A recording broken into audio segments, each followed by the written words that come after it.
Salute Goodbreads and welcome to the Figure 4 TV, also known as the Goodbread Wrestling Channel. Now today I want to talk to you guys about Charlotte and a recent interview that she had. Man, I tell you, I came a long way with Charlotte because in the beginning I couldn't stand Charlotte. I didn't like her.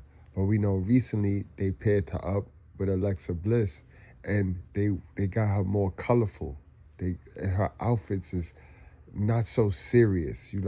Remember Charlotte? She used to wear the man suits and she used to take her character way too serious. Now they got her colorful. They got her with the graffiti pants and jeans. They got her in a lot of denim. So they softened her character up and she's not so serious, but everybody has taken a liking to Charlotte. Well, in any event, recently on a podcast, the Trading Secrets podcast, where she spoke about life after WWE and how she seen her dad blow through money. So she also talked about how she have a plan for herself. She talked about some investments that she'll be making. And she also talked about wanting to do Dancing with the Stars. So without any further ado, guys, let's get into that. Yeah. That alone, the fact that we get to go there, the opportunity, and kids seeing female representation there. Yeah. It's amazing, and it aligns with everything that you're doing, Ashley. Now, we do talk money on the podcast, so I got to get some money and strategy. What do you think of your entire career has been one of your best financial moves you've made? Easy. My first paycheck. Okay. From the main roster was in 2015. Okay. I gave it to my financial planner. No, the first check? The first check. Can you share how much that was, or can you not share that? I think it was like $13,000. That's unbelievable. And Now you're going to see a lot of these new content creators report that was low payment, but it wasn't low payment in 2015. Remember, Charlotte came to the main roster 10 years ago. 10 years ago, $13,000 for one paycheck is a lot of money, considering if they get paid every 2 weeks or every month. So you would say if it's every 2 weeks, then that's about $2,600 a month, guys. And if you're saying it's every month, then think about that. 1,300 times 12. 13,000 times 12. That's her yearly salary. 2015, a rookie. Knock it off. You carry a similar mantra since then? Like, do you always Same woman. invest? Wow. Always. Yeah. Wow. That's amazing. When you think about preparing for your future after wrestling, are there any tips or tricks you do for either investing or putting money elsewhere? So my assistant and I, he does my hair, my makeup. He does a lot of things. Mm-hmm. Styles me. He had me listen to this female on her podcast, and I have an FU number that I'd like to go to. So if I just get to that number in a couple years, that if I just wanted to walk away, I could.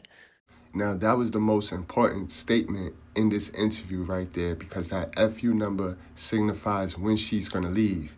And you figure she been here for 10 years. She done did everything it is in WWE. So, in my opinion, Charlotte got about 3 more years left, especially if WWE continue to go in the direction that they're going with these new girls, these new talents. We see that they got Bayley on the back burner. They are high on Becky Lynch for whatever the reason may be. But then again, they used Becky Lynch last. Out of the 4 that came up with Charlotte, out of the 3 that came up with Charlotte, Becky Lynch was the last to really blow. So I can see why she's eating today. But Charlotte, she was the first pick. She was the first choice. So they've been doing things with Charlotte for a while now. So I can see her 3 to 4 years the most, and she'll be out of WWE. Can you share that FU number? No. All right. Well, I can't wouldn't share do my job if I didn't ask. No, but it's what do you feel comfortable with that, okay, if you get to this, you could live off this? Yeah. I mean, I don't because I was like, oh, maybe I'll just hang out. He's like, no, I like to work. Yeah. I like to be doing things. But if I needed, Yeah, an FU number. Like, okay, if I don't want to do anything and just live off this number. That's the number. That's the number. We all need an FU number. Stay tuned to the recap. David and I will talk about what our FU numbers are. So more to come. What is one thing that you overspend on? You know you overspend on, but unless you go broke, you're like, nope, this is something I'm going to continue to spend on. It's my thing. Like, I know it might not be the smartest, but I got to spend on this. What? I was going to say my wrestling gear. Wait, Uber Eats is my answer. That's hilarious. What the heck? I order on Uber Eats so much. My wrestling gear. Stuff too, so you go. My wrestling gear. Really? But then at the same time, that is what has, like, I'm not saying I am my gear, but like this is another thing with branding. Sometimes you have to put in not more than you have, but you have to invest in yourself. For me, I know the fans know that I invest in the character. So I get that investment back. So all these years, I really do spend a lot on my gears and my robes and picking the designers I work with, but I know it's going to come back. Plus I've only sold like 3, and it's because 2 were asked to be bought. Oh, you've actually sold. Oh, well, interesting. to be signed for that. Yeah. I will get them back. I keep all of them and the gears. And then you make them and you buy them. Yes. Wow. I like where a guy just has to put on a pair of trunks. Yeah. It's an investment in your brand. It's an investment, but it's like, I think it's an investment in your brand. Dad, why did you give me such an expensive This is Dad's fault. This is your fault, Dad. But I Jet flying, time to wear it. But I like, obviously I add peacock feathers like my robes are my own style. When I first started, my very first robe, I think it was like $6,000 or maybe $5,000. Yeah. For WrestleMania 32, it was blue. It was appliques from his robe that he retired when he wrestled Shawn at the Citrus Bowl in Orlando. So they've obviously developed and changed over time. And I cannot wait for everyone to see what I'm wearing for War Games. Okay. It's completely different. Stay tuned. Stay tuned. You know it's going to be a good one. It's going to be a good one. All right. There's so many people, I feel like I just feel like within the wrestling community, the legends stay in the game and they also offer a lot of advice. You look at like Triple H leading the company, and even in the Unreal documentary, you see the advice he gives people and it seems so sound and motivational and inspirational. What is some of the best career advice you've got from a legend in the WWE universe that's kind of shaped your career? Someone like, the podcast is called Trading Secrets, right? Career and Money Navigation. I'm wondering who's given you a trading secret within the career realm that's like, I'm not going to forget that quote. I'm not going to forget that tip. In terms of business? Yeah, just in your career. There's a couple of guys, like a few of the guy wrestlers that have given me a lot of help with like wrestling psychology and things like that. But what is wrestling psychology? What is, I've never heard that term. Like, what makes a good baby face? What makes a good bad guy? And like, sometimes those lines are blurred. Yeah. That makes sense. So I don't know. I mean, if anything, my dad's always just said, you have to know who you are or the business will eat you alive. Or when you walk, out of Gorilla and onto the ramp, that first like 5 seconds, if you don't believe in yourself, the fans aren't going to believe in you. And at the end of the day, like if it wasn't for the fans, I wouldn't be where I am today. Yeah. One last question I got for you is we get a lot of people writing in about their careers, and a lot of people deal with like performance anxiety or panic attacks and things like that. So I'm always curious when I get to interview people on really big stages. In your career, has there ever been a moment where you had a panic attack where you fully forgot what you were supposed to do and had to recover from it? Has anxiety ever played into performance? And if there was one match early on, a big pay-per-view, and I was forgetting in the match, and that never happened. And I don't know if the pressure got to me, but I do know that ever since that match, it never happened again. When you say forgetting. I was forgetting, like you usually have a lot of the match laid out. Yeah. And during the match, I was like blanking. And I don't know, like I got through it and a lot of people couldn't tell, but the match didn't pick up till like I calmed down probably halfway through it. So had that not happened, but that was like my second year, but I just didn't like that feeling.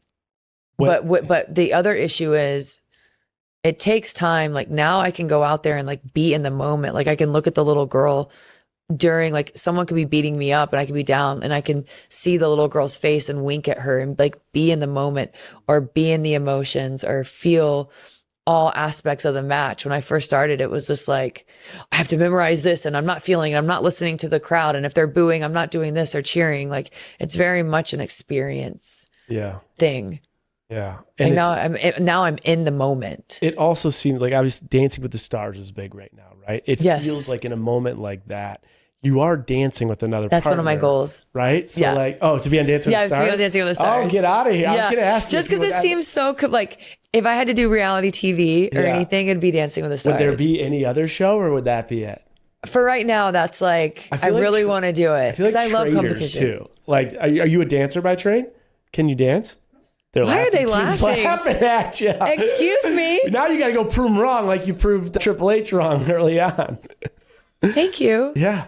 I can dance after like a glass of Prosecco. That's all you need. I took dance when I was little. Stage. Yeah, you can but I love competition and I love learning. Yeah. I took a salsa class that Nikki set up for me. Then you thought it was great. Yeah, I think you could do it. All right. There you go. If they don't stop laughing, I'm gonna win the whole thing.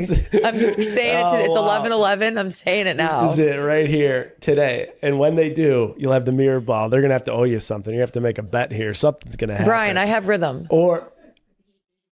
Thank you. Yeah. I feel like you have to have rhythm to be like you're kind of dancing in the ring. No, you do not. Have you seen? Okay, no, you don't. That's true. Okay, guess not. All right. Anything else behind the scenes? I know my wrestling fans would want to know. Is there anything behind the scenes that maybe we wouldn't know as viewers that would be kind of interesting to know? Whether it's either locker room dynamics or maybe rituals before a match or after a match. Is anything interesting? Someone found this so interesting, but we all wear Hooters tights. Wait, no way. And they're $6 or $7 a pair and they rip every time because they've just been like a staple. So I literally have to walk into Hooters sometimes and give the girls at the bar 20 and be like, are the tights in the bathroom? That's unbelievable. That's a good trading secret. And then I do have a random question. Do you know who the green guy is? Well, there's a guy that shows up at every pay-per-view match. Oh, yeah. I saw. Do you know who that guy is? I mean, I don't know. But I was just curious, like, how much, like, the superstars are aware of some of those fan things. Oh, we are. We're very aware. Okay, so you're aware. Very aware. Especially if they're booing you or cheering you. Yeah, you're like, green guy. Oh, this guy. Okay, gotcha. I love it. All right, last question I got. Again, it's just a personal question. You get hit in the face with a chair or you're breaking a table. We break tables at Buffalo Bills tailgates, but we're idiots and that hurts. We don't do it the right way. Is it pretty painful? Like, give me a 1 through 10 when you get hit by a chair, jump through a table.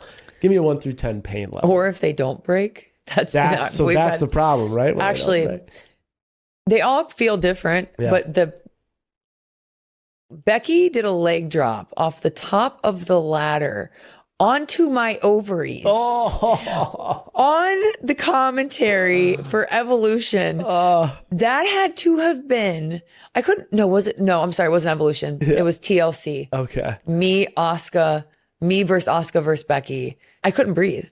It was that bad. I couldn't catch my breath. No, it was just like how she lived. She didn't mean to or anything like that, but that's probably been the worst bump I have ever taken. Gotcha. So a leg drop to the ovaries will take over any table, any chair to the face, any day. That's no, I just meant it was like my lower. Yeah. Like, that's brutal. Gosh. It'll knock the wind right out of you. Well, Charlotte, Ashley, thank you so much for being on Trading Secrets. So cool to learn. So you heard it. She says she have a FU number. And when she reached that FU number, which is self-explanatory, when she could say, I got enough money stacked, so F this, she's out of there, guys. And clearly, Charlotte Flair has nothing more to prove. Like, she did everything. She done did it all. So right now, Charlotte is she's just buying time right now. You know what I mean, guys? So let's take it to the comment section. Let me know what you guys think, how you guys feel about this and Charlotte's financial situation. I know one thing, she's prepared to when she do leave WWE, she ain't gonna be doing no OnlyFans. You see, you got to plan. You got to have a plan. And a lot of these women in wrestling, they don't have a plan. They don't never invest like how Charlotte is investing in herself, so that when soon as something happens and they don't no longer work with WWE, they on OnlyFans. That's not gonna be Charlotte. So let's take it to the comment section. Like, share, and subscribe. Also, check out the video that's gonna pop up on the screen. I think you missed it. This is a wreck. He's moving like an uncaged animal. No lie, he's wild in there.